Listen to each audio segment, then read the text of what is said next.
28 people died, and their names weren't even reported.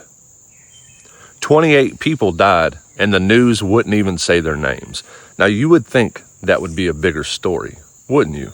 On January 28th, 1948, an airplane carrying 32 people crashed in Los Gatos Canyon, California.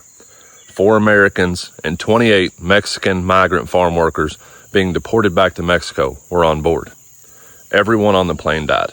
The next day, newspapers around the country printed the story with only the names of the pilot, the crew members, and the immigration guard that were on board. The Mexican farm workers weren't identified by name. They were referred to as the Deportees.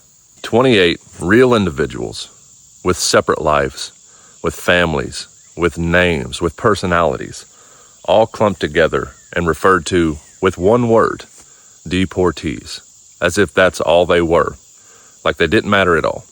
Woody Guthrie, one of the most prominent writers in American folk music, read the headlines of the crash and was shocked to see that 28 real human beings were so disrespected and reduced to one word. Since Guthrie didn't know the real names and they had only been referred to as Deportees, he wrote a poem about it that said, "Goodbye to my Juan, goodbye Rosalita, adios mi amigos, Jesus y Maria."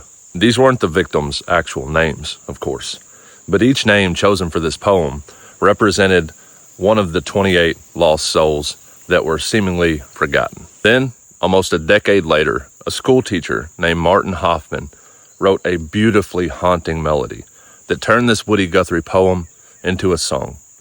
That song is called Deportee, Plane Crash at Los Gatos. Over the years, many well-known artists have covered this song. Joan Baez, Joni Mitchell, Bob Dylan, Johnny Cash, Peter, Paul, and Mary, and many, many more who kept this song alive for generations. But there's one thing that not many people know. For decades, no one ever heard Woody Guthrie actually sing Deportee.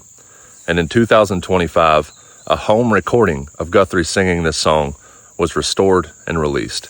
And there is one very significant difference in Woody's home recording of this song compared to all the covers we've ever heard of it. The version of the song that most people know and that most people cover says, "You won't have a name when you ride this big airplane." But the original home recorded version that was recorded on like an old scratchy tape recorder that sounds amazing says, "I won't have a name when I ride this big airplane." Instead of singing about the Deportees, Woody Guthrie became one of them. You can find this original version of Guthrie singing the song just about anywhere online now, and it's worth checking out. For decades, these poor souls were known only as the Deportees, but every single one of them had a name. Woody Guthrie wasn't just writing about a tragic plane crash. He was writing about what happens when people are treated differently because of who they are, when people are given labels to make them seem less than human. Every single one of them had a name. I don't think I need to explain why this song is so relevant in the United States in 2026. But what does it say about the world that we're living in when a song that was written almost 80 years ago still applies so perfectly today? Real people with real names are still being forgotten every single day in the United States. Are we not growing as a society? Is compassion and empathy a completely lost cause for humanity? They all have names. Your name matters, and so does your neighbor's.